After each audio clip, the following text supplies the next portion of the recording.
Assalamualaikum warahmatullahi wabarakatuh. Selamat datang pada video saya. Untuk hari ini adalah pertemuan ke-7 mengenai sistem basis data, yaitu tentang entity relationship diagram.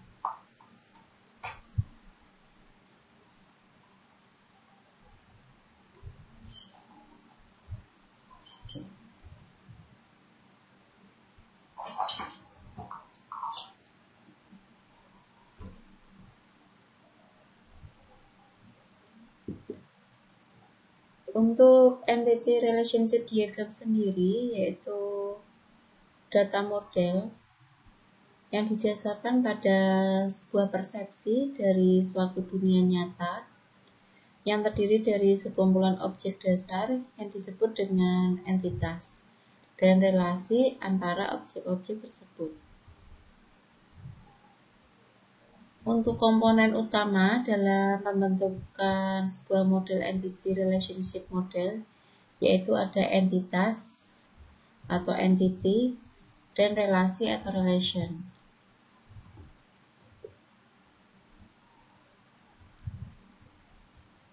Semesta data di dunia nyata ditransformasikan ke dalam sebuah diagram dengan memanfaatkan perangkat konseptual yang disebut dengan ERD atau Entity Relationship Diagram.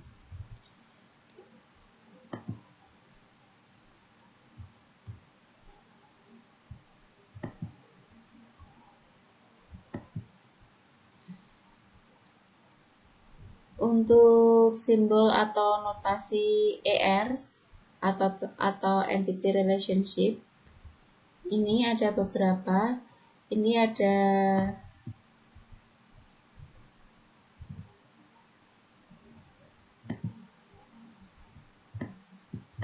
persegi panjang merupakan simbol dari strong entity. Kemudian ada yang kedua yaitu weak entity, persegi panjang di dalam persegi panjang. Kemudian di bawah ini ada seperti kotak, di dalamnya ada bujur sangkar, yaitu melambangkan associative entity. Kemudian bujur sangkar dalam bujur sangkar yaitu identifying relationship. Kemudian ini yang berdiri sendiri yaitu relationship. Garis lurus ini merupakan link. Bentuk eclipse ini merupakan atribut. Kemudian yang dua ini yaitu melambangkan multi-value atribut. Kemudian yang terakhir adalah garis putus-putus ini, bentuk dari elips ini yaitu adalah artinya derived atribut.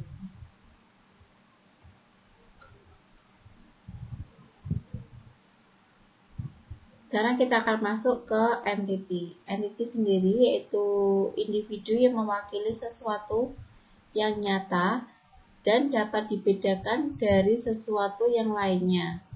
Individu ini sendiri yaitu bisa berupa manusia, tempat, objek, kejadian, ataupun konsep.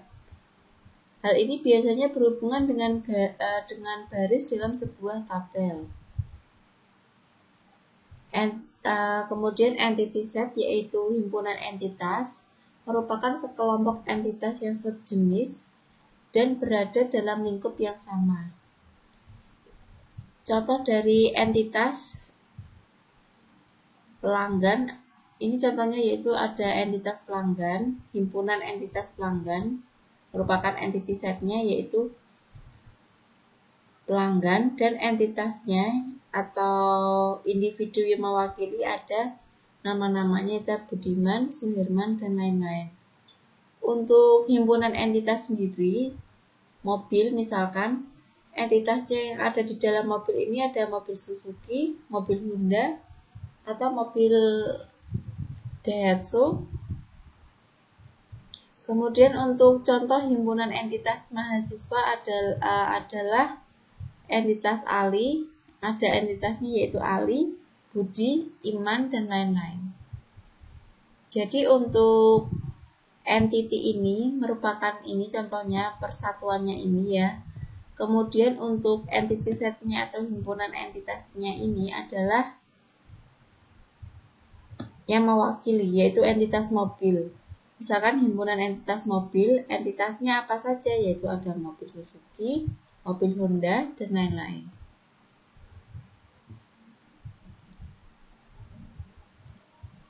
Ini contohnya. Keseluruhan ini yang ada di dalam tabel semuanya ini merupakan himpunan dari entitas. Ada NIM, nama, alamat, tanggal lahir. Ini berarti entitas 1, entitas 2, entitas 3, dan entitas 4. Berarti dalam satu himpunan ini ada 4 entitas.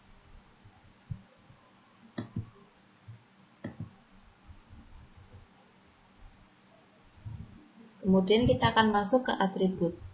Di sini atribut merupakan karakteristik dari sebuah entitas, biasanya berhubungan dengan field dalam sebuah tabel. Untuk penentuan atribut bagi suatu entitas didasarkan pada relevansinya terhadap entitas tersebut. Kemudian untuk atribut kunci merupakan atribut pengidentifikasi entitas yang paling unik untuk semua entitas dalam himpunan entitas. Contohnya, yaitu ada atribut NIM. NIM merupakan atribut kunci, unik ya karena NIM ini karena hanya satu mahasiswa yang mempunyai satu NIM saja pada himpunan entitas mahasiswa. Kemudian yang selanjutnya adalah ada atribut deskriptif. Di sini yaitu merupakan atribut lain selain atribut kunci yang berfungsi sebagai penjelasan terhadap entitas dalam himpunan entitas. Contoh dari atribut deskriptif yaitu ada atribut nama, alamat, tanggal lahir pada himpunan entitas MHS. Hampir sama ya di sini.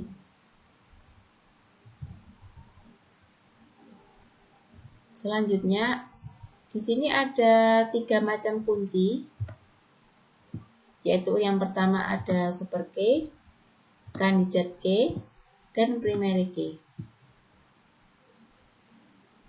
Untuk super key sendiri yaitu satu atau lebih atribut yang dapat membedakan entitas satu dengan yang lainnya dalam himpunan entitas. Kemudian untuk candidate key merupakan kumpulan atribut minimal yang dapat membedakan entitas satu dengan yang lainnya dalam sebuah himpunan entitas. Kemudian untuk primary key, salah satu dari candidate key yang digunakan sebagai pengidentifikasi suatu entitas dalam himpunan entitas. Ini adalah perbedaannya. Ini contohnya. Ini ada tabel ya. Pada tabel ini fieldnya ada nomor KTP, nomor SIM, nama, dan alamat. Di sini untuk super key-nya bisa berupa nomor KTP, nomor SIM, nama, dan alamat. Ini bisa dijadikan super key. Kemudian yang kedua ada bisa juga nomor KTP, nomor SIM, dan nama. Ini alternatif yang kedua. Untuk alternatif yang ketiga bisa nomor KTP dan nomor SIM. Untuk alternatif yang keempat bisa nomor KTP saja atau bisa juga dengan nomor SIM saja. Yang atas ini merupakan contoh dari super key. Jadi bisa semuanya alternatif ini, 3 ini atau 2 atau 1 ini. Kemudian untuk candidate key bisa nomor KTP dan nomor SIM saja yang digunakan. Jadi untuk pembeda ya, itu merupakan dari candidate key.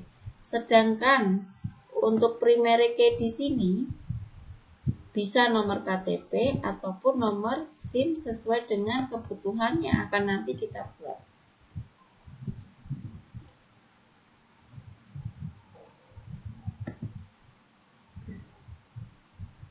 Kemudian dasar pemilihan dari primary key yang pertama yaitu key sering digunakan sebagai acuan. Misalkan kita mencari sebuah data dari mahasiswa dengan NIM 001 misalkan, sehingga itu bisa dijadikan sebagai primary key yaitu NIM-nya.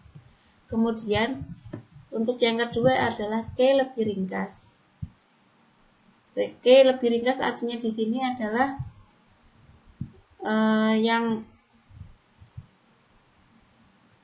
unik, atau misalkan ini NIM. NIM kan ringkas ya, NIM. Kalau untuk nama, kalau untuk dijadikan primary key tidak bisa ya, karena untuk nama sendiri itu bisa namanya bisa sama ya, misalkan ada dua NIM yaitu NIM 001 dan 002, tapi namanya adalah sama-sama Agus. Kalau kita mencari dengan nama Agus, keduanya akan muncul, tapi kalau kita menggunakan NIM sebagai acuannya, yang muncul hanya satu saja. Kemudian untuk atribut sederhana, yaitu atribut atomik yang tidak dapat dipindah lagi. Kemudian untuk atribut komposit, yaitu atribut atomik yang dapat dipindah lagi. Contohnya di sini yaitu untuk atribut nama, yaitu atribut ini sangat sederhana, nilai sudah paling kecil. Kemudian untuk alamat, atribut komposit karena masih dapat dipilah-pilah, misalkan jalannya apa, kotanya apa, dan kode posnya berapa. Itu merupakan contoh dari atribut sederhana dan atribut komposit. Selanjutnya adalah atribut bernilai banyak atau multi-valued attribute. Di sini atribut yang dapat bernilai lebih dari satu nilai yang sejenis. Untuk selanjutnya ada atribut bernilai tunggal atau single value attribute. Di sini atribut yang hanya mempunyai satu nilai saja. Ini ada contoh tabel, ada NIM, nama, alamat, dan hobi. Kemudian untuk NIM, nama, dan alamat itu bisa atribut bernilai tunggal.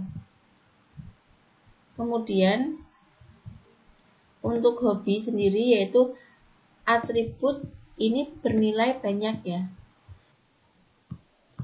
Selanjutnya ada atribut turunan atau derived atribut, yaitu merupakan atribut yang nilainya diperoleh dari pengolahan atau diturunkan dari atribut atau tabel lain. Contohnya di sini ada tabel ini ya. Untuk contoh dari atribut turunannya ini didapatkan dari IPK, atau contoh atribut turunannya ada di angkatan dan IPK. Untuk IPK ini biasanya diperoleh dari pengolahan nilai. Kemudian untuk angkatan ini biasanya dari data mahasiswa itu. Jadi bisa disebut dengan atribut turunan karena diperoleh dari atribut atau tabel lainnya.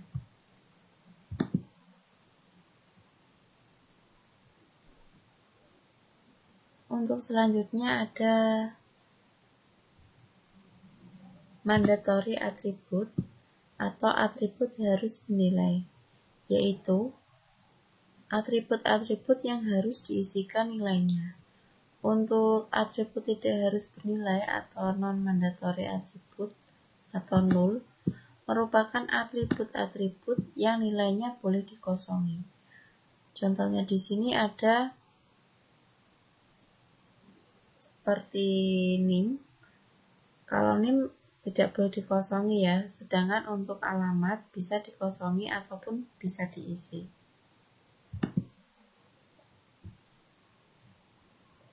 Sekarang kita akan masuk ke relasi atau relationship. Relasi ini ya digunakan untuk menunjukkan hubungan antar entitas. Untuk himpunan relasi sendiri yaitu merupakan kumpulan semua relasi di antara entitas. Contohnya, ini ada dua tabel. Tabel yang pertama yaitu tabel mahasiswa, yang kedua adalah tabel mata kuliah. Dari tabel di atas dapat dilihat bahwa terdapat hubungan atau relasi antara himpunan entitas mahasiswa dengan mata kuliah. Contohnya, Andi ini ya, Andi mempelajari mata kuliah internet 1. Nih, ini yang dipelajari Andi. Sedangkan Rudi mempelajari mata kuliah internet 1 dan network 1. Berarti yang dipelajari Andi hanya ini, sedangkan untuk Rudi yang dipelajari ada internet 1 dan network 1. Ini merupakan contoh dari relasi atau hubungan.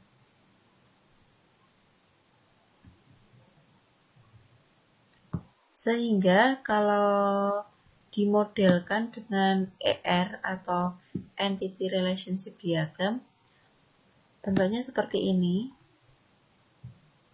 Ini merupakan contoh dari ERD atau Entity Relationship Diagram. Cara membacanya di sini yaitu mahasiswa mempelajari mata kuliah. Dari mahasiswa ini ada NIM dan nama atributnya.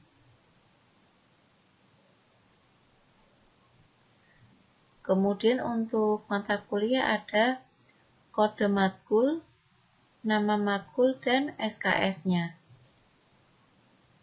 Dan yang menghubungkan untuk mempelajari ini ada di NIM dan kode matkul ini.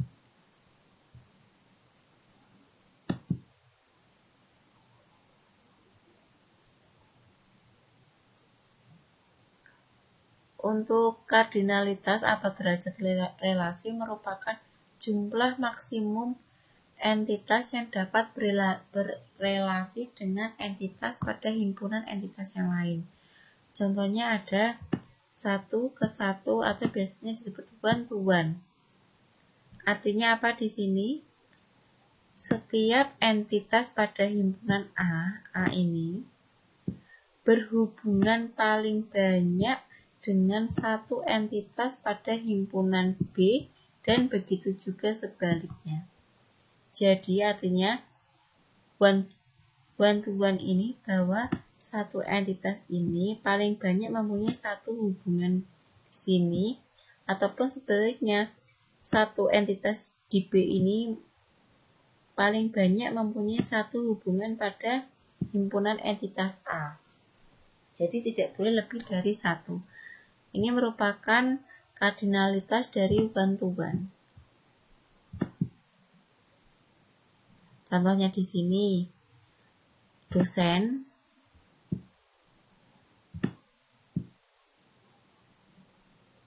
mengepalai program studi ya, prodi ini. Membacanya yaitu satu dosen paling banyak mengepalai satu program studi. Tidak bisa ya dua dosen mengepalai satu program studi atau satu program studi ini dikepalai oleh dua dosen. Jadi maksimal satu ya. Walaupun tidak semua dosen menjadi ketua dan setiap program studi dikepalai oleh paling banyak satu dosen. Ini merupakan contoh kardinalitas one to one atau 1 ke 1. Selanjutnya adalah di sini 1 ke banyak atau one to many. Artinya setiap entitas pada himpunan A atau himpunan entitas A ini berhubungan dengan banyak entitas pada himpunan B, tetapi tidak sebaliknya. Artinya ini bahwa satu entitas A, misalkan A ini entitas pertama ini, mempunyai hubungan lebih dari satu. Bisa banyak ya, bisa ini entitas 1 hubungannya entitas 1, 2, tambah 3 atau tambah 4 ini ya. Tetapi untuk B ini, hubungan B ini ke A, ini tidak boleh lebih dari 1. Jadi kalau A ke B boleh lebih dari 1, tapi kalau B ke A tidak boleh lebih dari 1. Contohnya seperti ini. Entitas 3 dan entitas 4 mempunyai hubungan satu saja, yaitu pada entitas 4 pada himpunan entitas A. Contohnya di sini. Setiap agama dapat dianut oleh lebih dari satu mahasiswa. Tetapi tidak sebaliknya, setiap mahasiswa hanya dapat menganut satu agama saja. Itu merupakan contoh dari kardinalitas satu ke banyak atau biasa disebut one to many. Ini contohnya bentuk dari ERD-nya. Satu agama bisa dianut oleh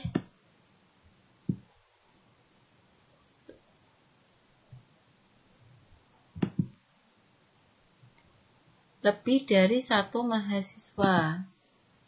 Setiap agama bisa dianut lebih dari satu mahasiswa. Tetapi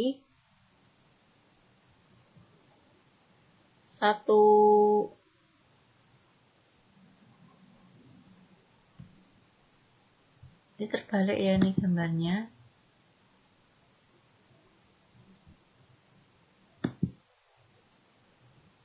Satu agama ini bisa dianut lebih dari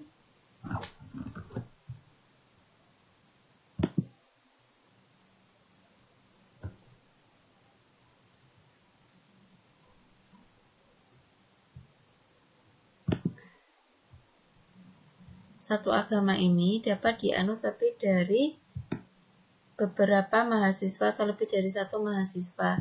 Tetapi pada mahasiswa ini hanya mempunyai satu agama saja. Ini merupakan contoh dari entity relationship diagram pada one to many. Lambangnya seperti ini ya. Kotak ini persegi panjang, kemudian bujur sangkar ini, kemudian dilambangkan dengan ini, link ini, lambangnya ini N, many. Kalau untuk one, lambangnya angka 1. Kalau untuk many, lambangnya adalah N.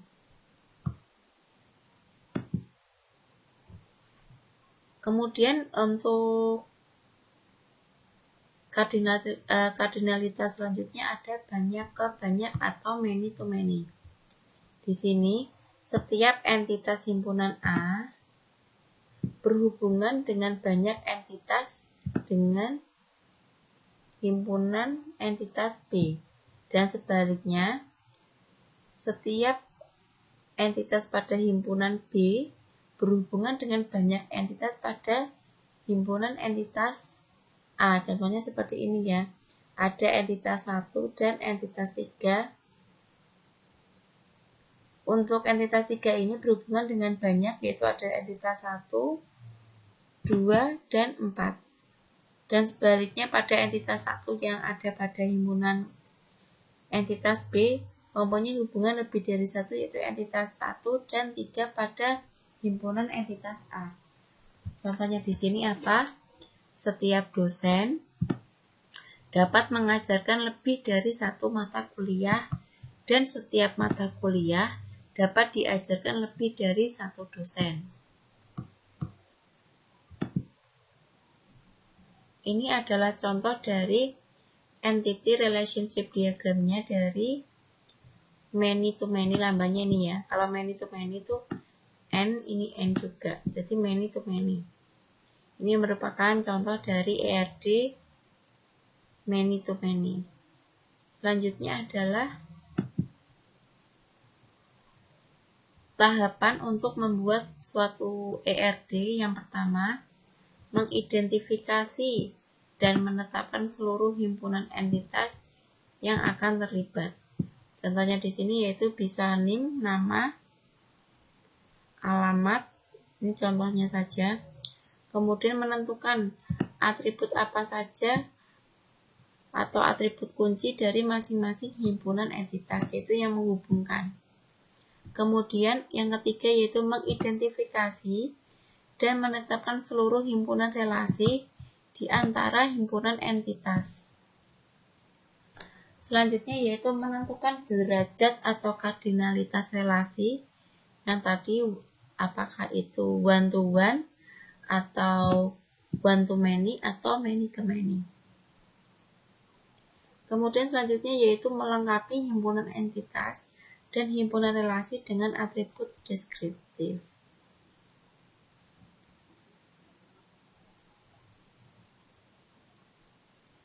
Selanjutnya adalah ERD dengan kamus data. Di sini, pada sebuah sistem yang kompleks, penggambaran atribut dalam sebuah ERD seringkali terlihat rumit. Untuk itu, pendeklarasian atribut tersebut dapat menggunakan kamus data. Contoh kamus data seperti ini, misalkan ada sebuah ERD ini. Dosen, banyak dosen bisa mengajar lebih dari satu mata kuliah, atau satu mata kuliah bisa diajar lebih dari satu dosen. Bagaimana kamus datanya? Yang pertama dosen. Dosen sendiri ada ID dosen dan nama dosen. Kemudian untuk mengajar diambilnya apa? ID dosen.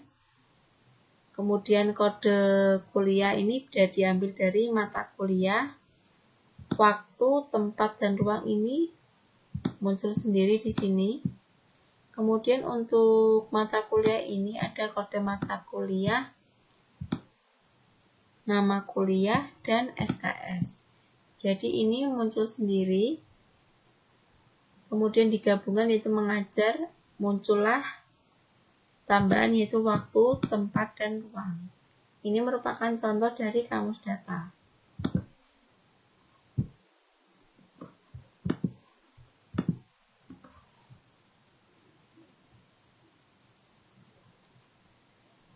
Selanjutnya yaitu derajat relasi minimum, menunjukkan hubungan korespondensi minimum yang boleh terjadi dalam satu relasi antar himpunan entitas.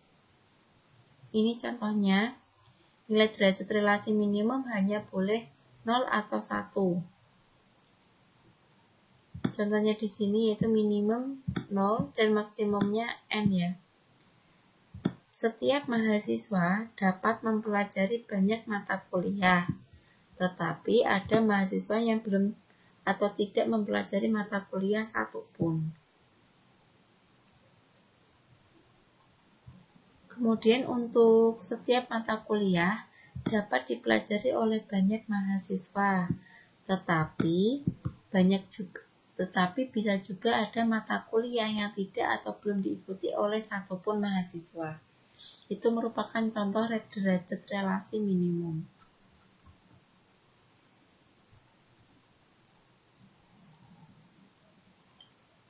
Notasinya adalah sebagai berikut.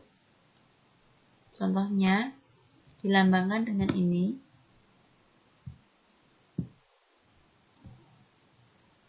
Derajat relasi minimumnya ini yang bagian kiri.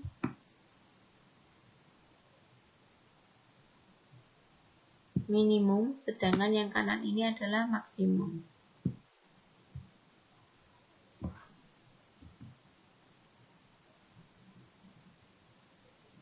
Contohnya di sini yaitu masih sama ya, contohnya mahasiswa mempelajari mata kuliah.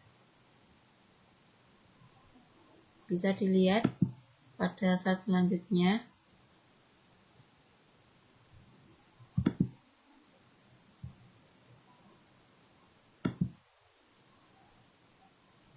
Ini artinya 01 ya.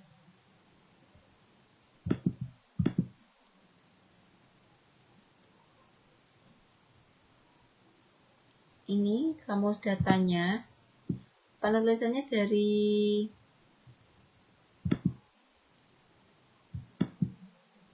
derajat relasi minimum ini. Ini adalah contoh penulisannya. Notasinya ini, lambangnya ini. Ini merupakan kamus datanya.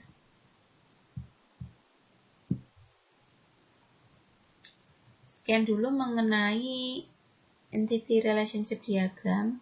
Jika ada pertanyaan, silakan ketikkan pada kolom forum pada e-learning.